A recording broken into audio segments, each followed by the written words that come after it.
Welcome to Driving the Line, the pursuit of safety, where we talk about the real issues out on the road, focus on safe driving, and learn industry best practices from your hosts Kenny Ray, Mike Bohon, Jim Seibert, and Barry Harrison, and the hopes that by driving the line, we get more drivers home safe and sound. This podcast is made possible by Marsh McLennan Agency.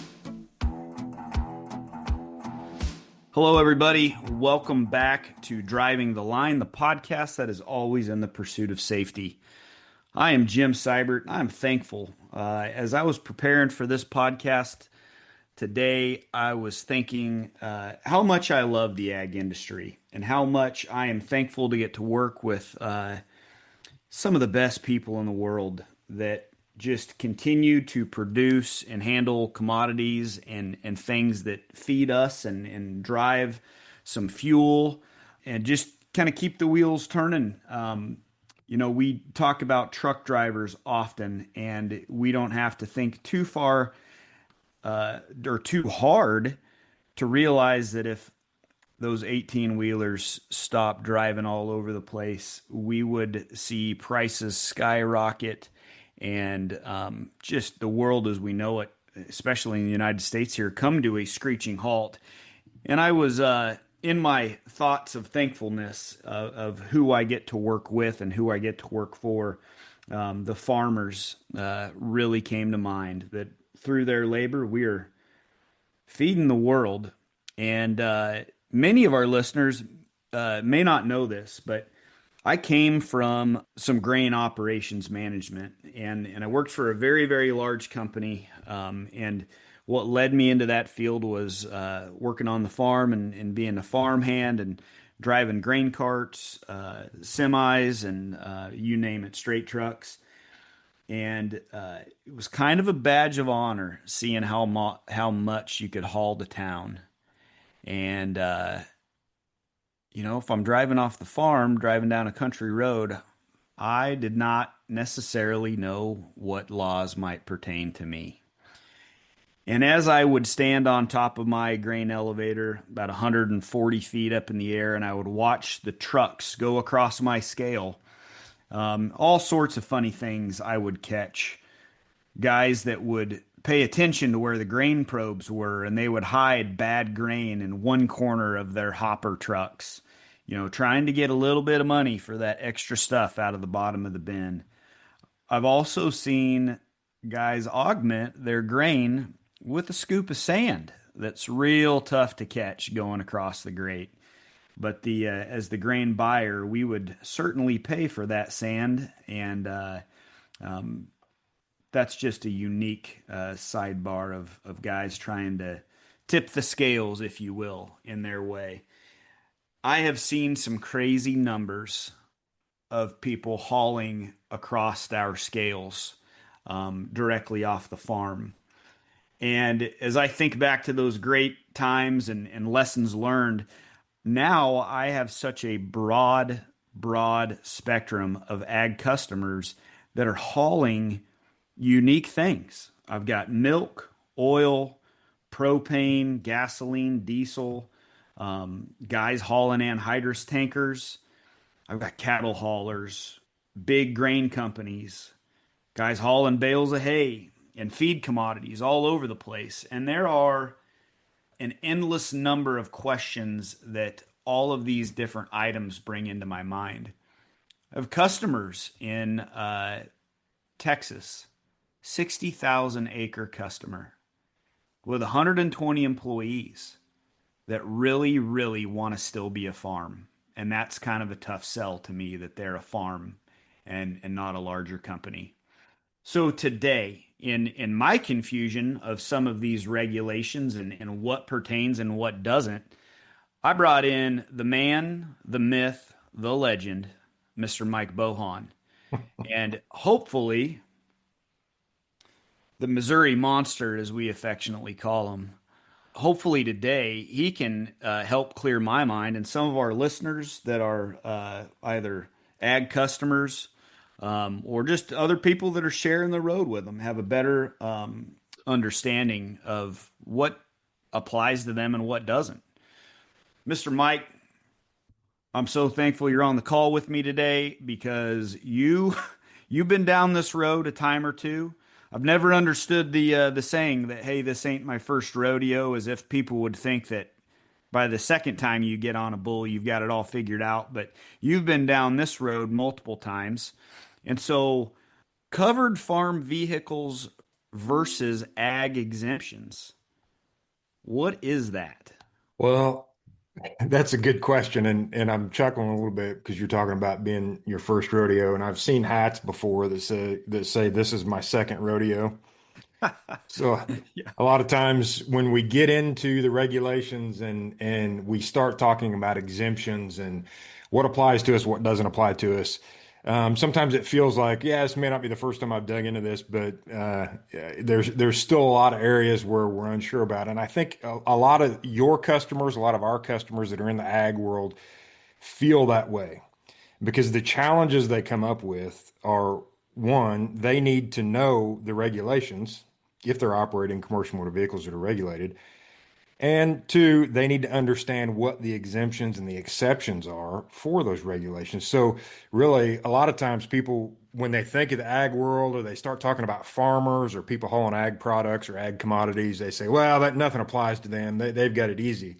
Well, the truth of the matter is, it makes it almost more difficult when there's exemptions and exceptions because they have to really understand that to know whether or not they're in compliance with the regulations. So the two items you just bring up there, the covered farm vehicle and the ag exemptions, one of the things that I think we need to do for our listeners is make a clear distinction between two specific areas of the regulations. So the first thing I'm going to cover came about in MAP 21, which was some changes in the regulations that came about, and it dealt a lot with the ag community and farmers, and it defined what a covered farm vehicle is. So there's some exemptions there. And I want to hit on this because there's a big difference between what a covered farm vehicle is and then what some of the other ag or farm exemptions were that were already in the regulations. So, covered farm vehicle. This could be a straight truck or articulated vehicle. You already talked about the truck coming into the scales or into the bins. You used to see a lot of straight trucks, but anymore everybody's got truck tractors and semi trailers or the hopper bottoms. So it can be a straight truck or articulated vehicle. It has to be operated by the owner or the operator of the farm or ranch, or somebody that's their family member, an employee of that owner operator. So it's got to be a farmer, whether they're own the land themselves or they're farming that land. It has to be operated by that owner or operator. They got to be transporting those agricultural commodities or livestock, machinery, supplies to or from that farm or ranch. So they're getting very specific on what a covered farm vehicle is. It's got to have a plate specified showing that vehicle is a covered farm vehicle. Here in Missouri, we call it the F tab or the farm tag. If we've got a vehicle rolling down the road and it's just a sticker on the license plate that's an F, we know that that's a farm plate. So it could qualify if it meets all the other criteria as a covered farm vehicle. Can't be used in a for hire capacity. So one of the things that I've seen in the past, especially back in my enforcement days, was we would have guys with a farm tag on their truck and want to get these type of exemptions as a covered farm vehicle, but they may take their grain to market, but then they may pick up a load of grain at the elevator and take it to another location in a for hire move. They lose all the exemptions at that point. So it's no longer a covered farm vehicle. So somebody that's acting on behalf of the farmer, the producer in this specific incident, what if they're a big farm and they're hiring third party truck drivers? Do they then fall under that umbrella If of they're an employee of the farmer, yeah, if they're contracting out their loads, then no. That's it. okay, We'll get into that. That's they may get some of those ag exemptions that we'll talk about in a little bit, but this is specifically for the farmer, their family, and their employees of the farm. okay, Okay. all right, good, thanks. The final thing on that covered farm vehicle is we're not hauling any placardable amounts of hazmat. That's a big thing. It's kind of a recurring theme in some of this. If it's especially with the trucks that we're typically going to see as farm trucks, it's got a GVWR or gross vehicle weight that's more than that 26,000 pounds. It's traveling within the state where it's registered or traveling out of the state within 150 air miles. It could lose those exemptions if it's a applicable amount of hazmat. So that's one of the things that I wanted to define up front. If you can meet all the criteria, and you can go in the regulations. If you're listening to me out there, if you're in the ag community and you're trying to wade through some of these regulations, that definition of covered farm vehicle is in Part 390 of the regulations, and it lays it out there exactly what it is. Everything I just read through, and even a little more detail, is going to be listed in that. So that's what a covered farm vehicle definition would be. And if you meet all that criteria, then we go over and we look at the exemption in 390.39, which lays out what they're exempt from. And to just kind of give you the high level overview of that, if they meet that criteria, the drug and alcohol testing, CDL requirements, hours of service, vehicle maintenance, and most of Part 391, which is the qualification of drivers, that's a big chunk of the regulations that apply to truck drivers. They would be exempt from those regulations as a covered farm vehicle. Okay. So I want to make that really clear.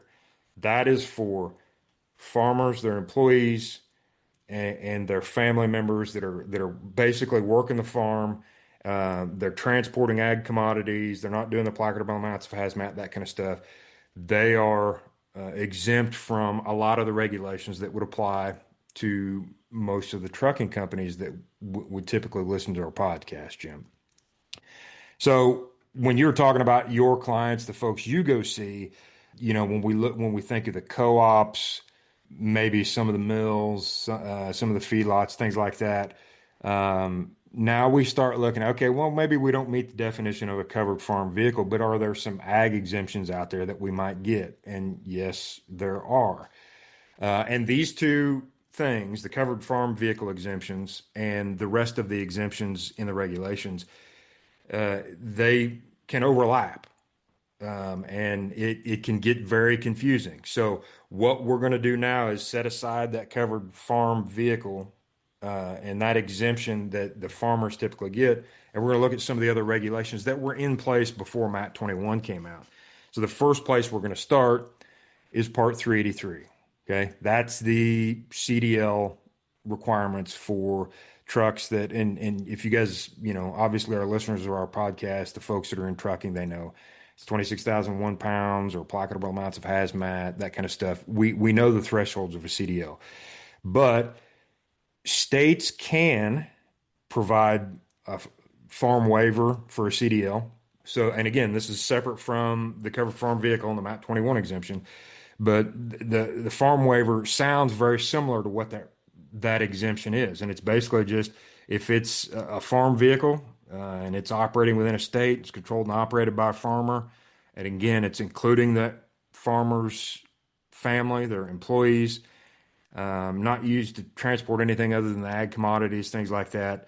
We're staying within 150 miles of the farm. If we meet those criteria, some states allow for a farm waiver. Missouri is one of those states.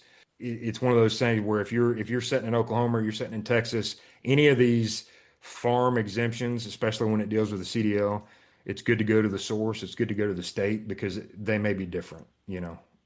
Most states are going to give that farm waiver exemption for the farmers out there. But that thing was in place before MAT 21, before the covered farm vehicle. But it sounds very similar, but it's an overlap. It's a separate exemption. Okay. The restricted CDL for certain farm-related services is something that, Jim, your clients that you deal with may or may not be able to obtain. So any state, whether it's Oklahoma, Missouri, Texas, and I mentioned those three states if you're listening to us.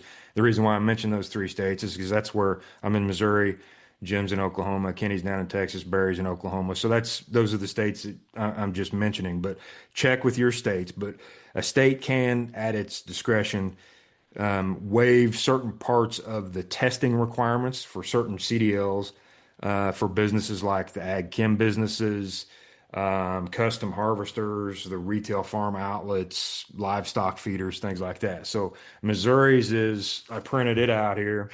So Missouri's waiver, there's a form you fill out. It's an application for a CDL waiver for farm-related services. In Missouri, it's Form 4008, if you're ever wondering. And it's basically what it does is it allows a seasonal driver to obtain restricted Class B or Class C CDL license without the written or skills testing. So they're still getting that B or C license, but it's exempting them from some of the testing requirements. Missouri doesn't allow an A. That's another area where some states may provide that exemption or that waiver for A's, but Missouri is not one of those. It's B's and C's in Missouri. So, In your experience, have you watched those state laws? Have you watched them change very often? Do they get put in place and held? Is it something that the listeners need to go back and verify yearly, or is it really a routine thing? it's relatively routine, Jim. I mean, there's always changes that can take place with the regulations, as we know. I mean, they update those things regularly. I don't want to say often, but regularly. And usually, when they're updated, it's pretty well publicized and people know about it. The difference is when it comes to these CDL requirements is the states are kind of in charge of that stuff, especially when it comes to waivers and exemptions in that particular state. So it may not be as highly publicized. It may not be out there quite as much as if it was a regulation that was going to affect the entire industry, not just a farm waiver in a specific state. So it's good that, again, it's kind of going back to the beginning of this where I said, everybody thinks, well, the ag community's got it easy because nothing applies to them. Well, actually, they got to know more because they got to know the exceptions and the exemptions as well. That's one of those things where if you're utilizing that waiver, or whether it's the farm waiver or the restricted CDL for those certain farm-related industries, if you're using that stuff, it's probably a good practice to check up on that every year to make sure nothing's changing, that we don't expect that our drivers are fine either running without a CDL or running with that restricted CDL, and something's changed in that state. So that's something that they can talk to their ag associations, trucking associations in those states, contact the DOR, like here in Missouri, Department of Revenue, license office, state driver's licensing agencies, the local ones, they would have that information. It's good to check up on that stuff. Anytime you're using an exemption, I mean, the burden falls on whoever's using the exemption to get it right. They put them out there to use, but you got to use them right. So that's a good point. I mean, I think it's important for them to check up on that stuff to make sure that what they're doing is still in place. So there's some exceptions and some exemptions for the waivers for the CDL. One other big area that we find some exceptions is in Part 391, which is the qualification of drivers. There are certain things that fall under this, but the custom operations is something that I remember probably back in the early to mid 2000s. I visited several large custom farming operations that would basically make a big haul through Kansas doing the wheat harvest. And they would take off from Missouri and go out there and just harvest their way north. They fell into this area of a custom operation, and they got confused on what applied to them, what didn't apply to them, what exemptions could be utilized.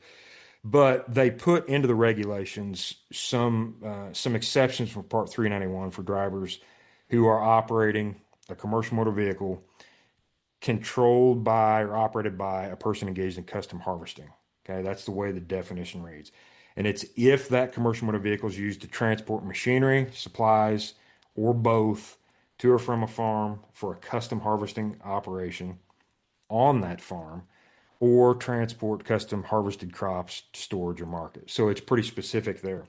If the exception applies, if they're part of that custom operation, 391 doesn't apply except for two areas, and they both have to deal with texting while driving and using handheld devices while operating the vehicle. Those two regulations are found in 391, 15E and F.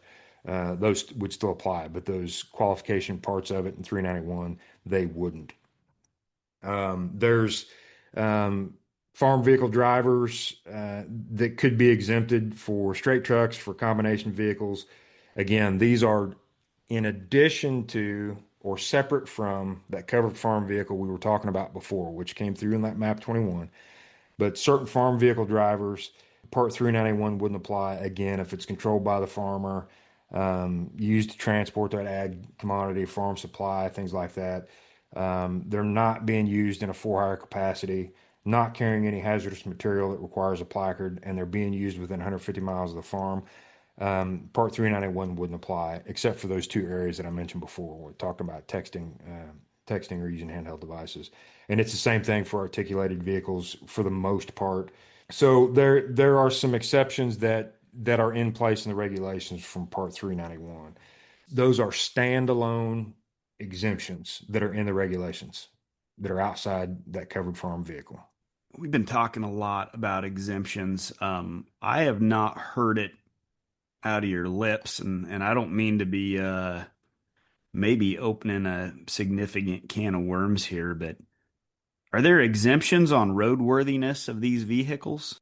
Like here in Missouri, if the farm vehicles, the covered farm vehicles, are not going to be scrutinized quite like your for-hire trucking companies or, trucks that are running across the scales, things like that.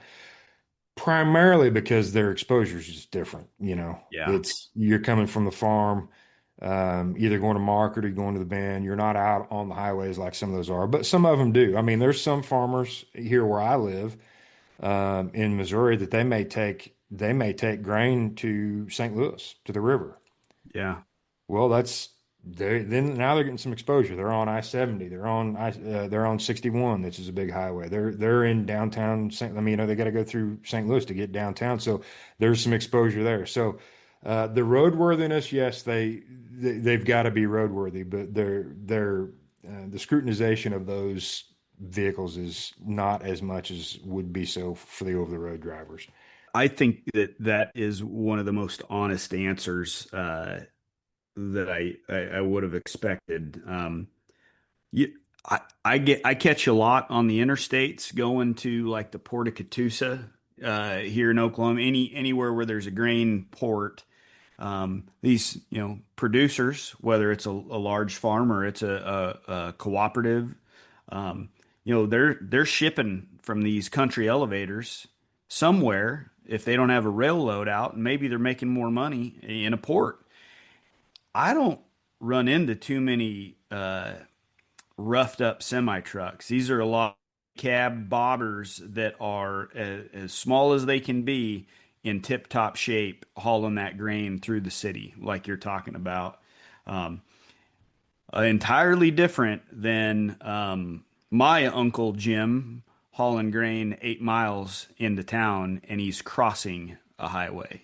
That's it, So I just figured I better ask that one so that I Yeah. know. A little bit of a curveball here, and I know that you appreciate when I ask these zingers. I brought up those third party drivers to you, and I think you hit that well. I've ran into this where the third party will hook up their tractor to the farmer's trailer. I mean, do those numbers from the trailer to the tractor, what is the effect? I mean, it follows the number on the tractor, right? So that having a farm tag on your grain trailer, what's the advantage of people trying to do this, or is there no advantage?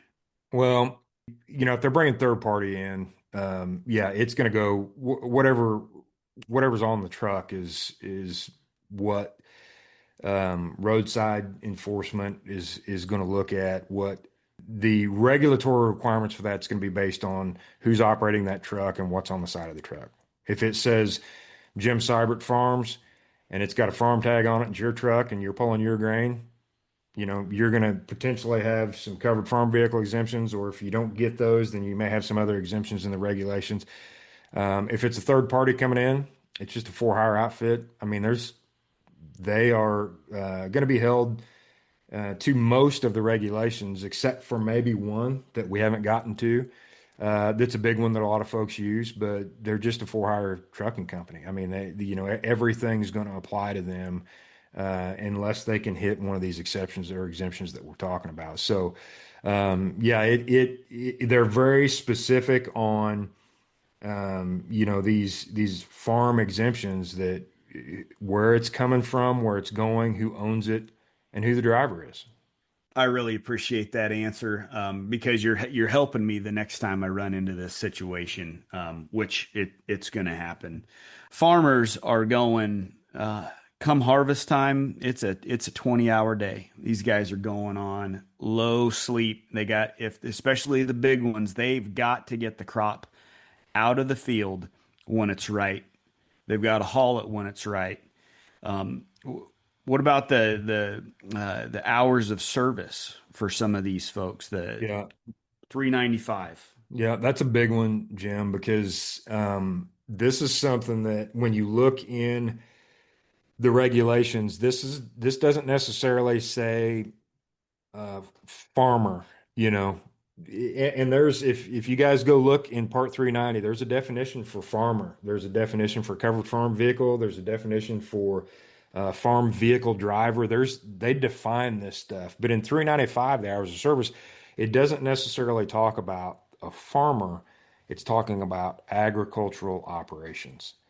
So how this is set up is the really the entirety of Part 395 wouldn't apply if the driver's transporting an ag commodity from the source of the ag commodity to a location within a 150-mile radius of the source, a farm supply for agricultural purposes from a wholesale or retail distribution point of the farm supplies to a farm or location where the farm supplies are intended. Again, we're looking at that 150 air mile radius, or farm supplies for agricultural purposes from a wholesale distribution point of the farm to a retail distribution point of the farm supplies within that 150-mile radius. So, what are agricultural commodities? What are farm supplies? What are these things? Well, typically when you think about ag commodities, you're thinking about grain, livestock, things like this. But one of the big ones that I see that folks that I talk with on a regular basis utilize this exemption for is like propane and anhydrous. These can be farm supplies for agricultural purposes. Obviously, anhydrous is utilized for the application in fields, and propane is utilized for dryers on bins, things like that. So these can be farm supplies that are used for agricultural purposes if they can meet the definition of those things I just read, which is in 395.1K. They're very specific in there about what you can and can't do, and we're just looking to that 150 air mile radius. And the FMCSA has actually got a really nice PowerPoint presentation that talks about this 150 air mile radius from the distribution point, delivery point, things like that. They've got some diagrams and the radius drawn, and it really explains it really well, which we're not going to do that today. But if you're interested in that, we'll try to provide a link to that, or at least maybe a description of where you can find that. I've got the PowerPoint. I do not remember exactly where they have it on their site, but the FMCSA puts it on their website somewhere. And it's a great visual representation of what this agricultural exemption is talking about. And again, this is not just for farmers. This is just for agricultural operations. So that could be a for-hire motor carrier that meets the 3 bullet points there that I just described. They get that exemption. If they're hauling, maybe it's grain, maybe it's anhydrous, maybe it's propane. They could get that if they meet all those criteria and they're staying within the 150 air mile radius. So again, that's one of those things where I've got folks that utilize it. I've got folks that say, you know what, we're only going to utilize it if we absolutely have to. If we can do it, like if they're a for hire company and they said, well, we could use this ag exemption or this agricultural operation exemption, but if we can do this load and we're going to do it and we've got the hours, we're just going to log it like we normally would. Some folks will take that stance on it. Um, but either way, this is an exemption of Part 395. There's also parts of the regulation that talk about drivers being ill and fatigued. They're not exempted from that. So if a driver would get stopped and a roadside enforcement officer determined that they were fatigued, even though they might be getting an agricultural exemption, it still could be a violation there. So, because you kind of hit it on the head, we know what harvest is like. I grew up in a rural area here in Missouri, and I mean, when it hits, you can tell when it's harvest season, all the farmers they're going to hit the fields roughly. I mean, if in your geographic area, they're going to hit the fields at the same time, and you're going to see all kinds of combines and grain carts and straight trucks and semis and stuff like that coming in and out of fields and they're working hard. They're working long hours and almost cool for me to see sometimes. Like up here where I'm at, you can take a drive in certain areas and you can just look out across the fields and you can see the lights of the combines and the dust flying and it's maybe 10, 30, 11 o'clock at night and they're still trying to get stuff out of the fields and it's just a testament to the hard workers that they are and like you said at the beginning of this podcast, Jim, about how hard they work to keep food on our tables and keep this country going, which I can't tell you how much I appreciate, but they're hard workers and it can be around the clock. But when we're talking about you know, their employees or them getting in a truck and driving, they may get that hours of service exemption, but you know, this is a safety podcast, right? Yeah. So we're Yeah. talking, it's like if you're getting out on the road with other folks and you're tired and it's becoming an issue, that's one of those areas where you may need to govern yourself, even though you don't have the hour restrictions. It's like I can't do this safely. I'm too tired. Yeah, that's an excellent point.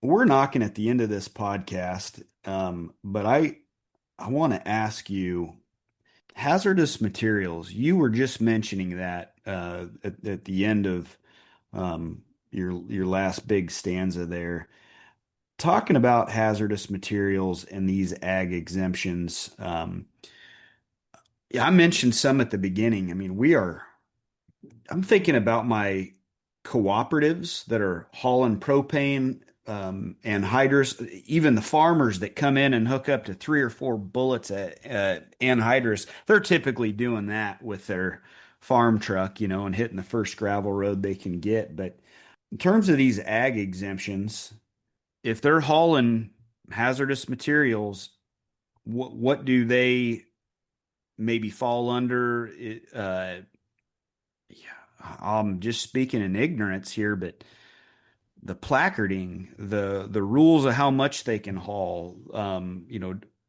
how does that all work together? And under that ag exemption, I mean, it's kind of tough for me to think about where we require some serious training and CDL levels to be going down an interstate, and then certain folks, certain times of the year, can they just hook on to something and haul it? I think I'll start because you're hitting it right on the head of how complex this can get, even with our agricultural operations. But I want to start by laying out some of the agricultural products that people may or may not think about when we're talking about an agricultural operation and the hazmat that they might be using. We've already talked about a couple, the anhydrous and the propane. That's something that is listed that would be part of an agricultural operation. But obviously, gasoline and diesel fuel, farmers are using this, or ag operations are using this. Ammonium nitrate, there's certain pesticides, things like that are utilized. But one thing that it was actually put in a publication that I don't know if it was I think it was PHMSA put together, was lithium ion batteries and equipment. And I think Jim, you and I have worked with some companies that you probably know where I'm going with this, but in today's ag world, drones and the use of drones in custom application has become a big deal. And those lithium ion batteries and equipment, it's a class 9 hazardous material. So that's something that's their hazard class. But those are just some of the just a few of the ag products that could be part of your operation that you might be hauling. And when we look at what applies, what doesn't apply, it really kind of depends on how much we're hauling. Is this an amount we have to placard? Is it an amount is exempt from placarding? As I'd said, through many of those regulations we were talking about before, whether it's a covered farm vehicle or a farm vehicle driver, if you're hauling a placardable amount of hazmat, you lose those exemptions from the safety regulations for sure.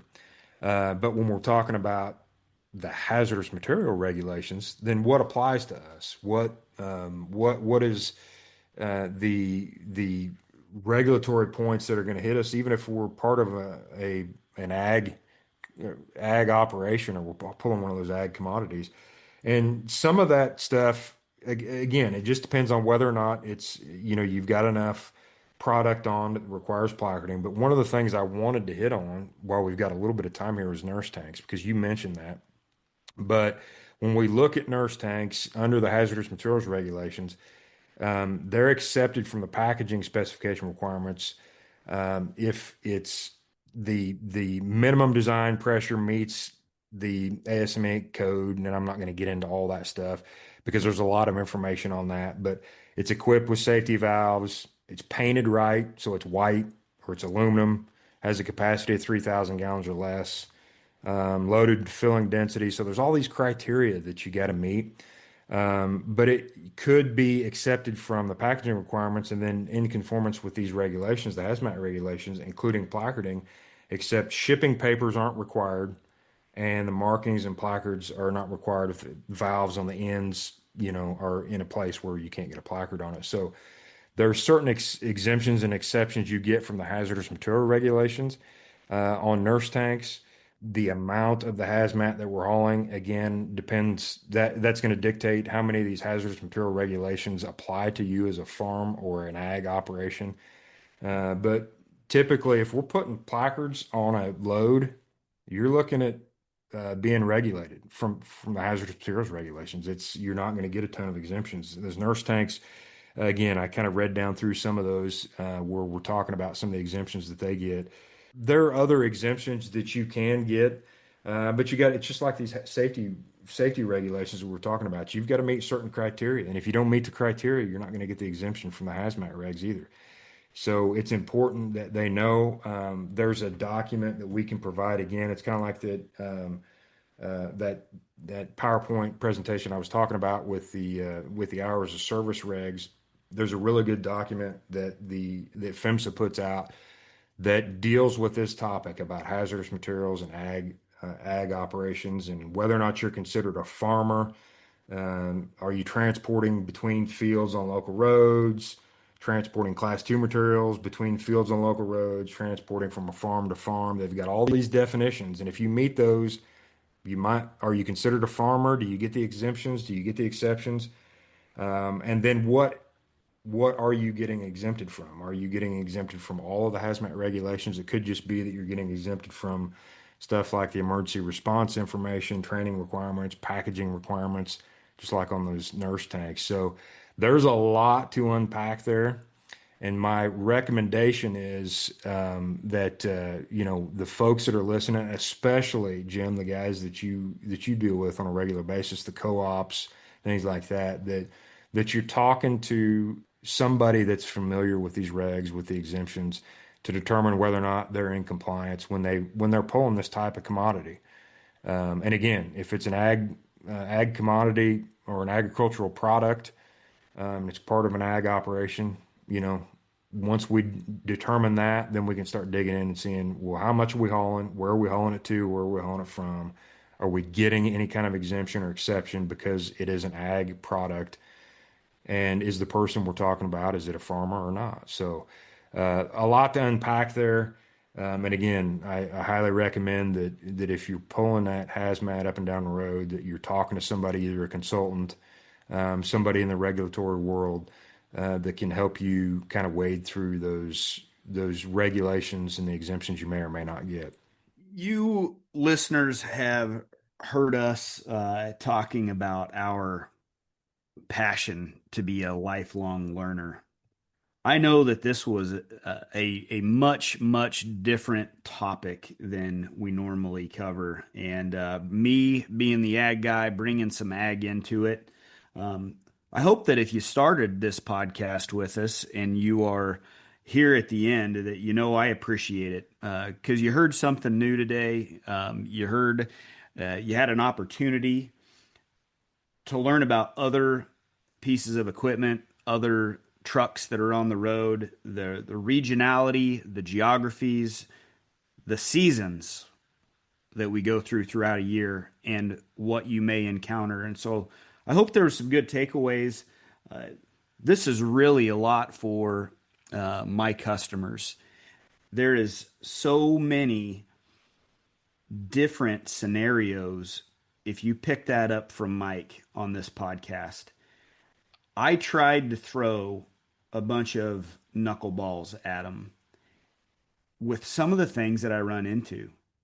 There's not a generic answer. There are many, many different scenarios, and the lack of uniformity from operation to operation, company to company. Mike did a great job of laying out many of the eaches, but you probably are still scratching your head a little bit. And so I encourage you, we're going to do our best to put this FMCSA PowerPoint or the source that Mike talked about earlier, that 150-mile radius explanation, get another couple sources included in there.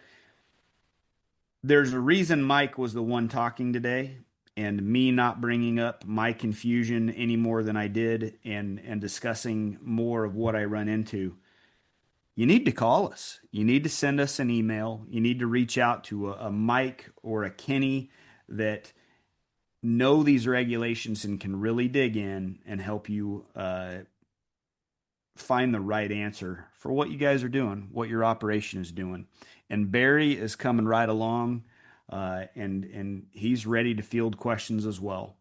And so thanks for hanging with us through a different type of trucking and safety discussion today.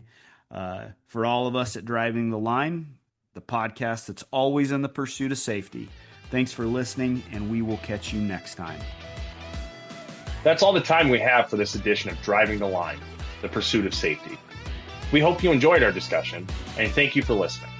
You can rate, review, and subscribe to Driving the Line, the pursuit of safety on Apple Podcasts, Spotify, YouTube Music, or any other app you're using. You can also follow Marsh McLennan Agency on LinkedIn, Facebook, and Instagram. Until the next time, thanks again for listening. Drive safely, everyone.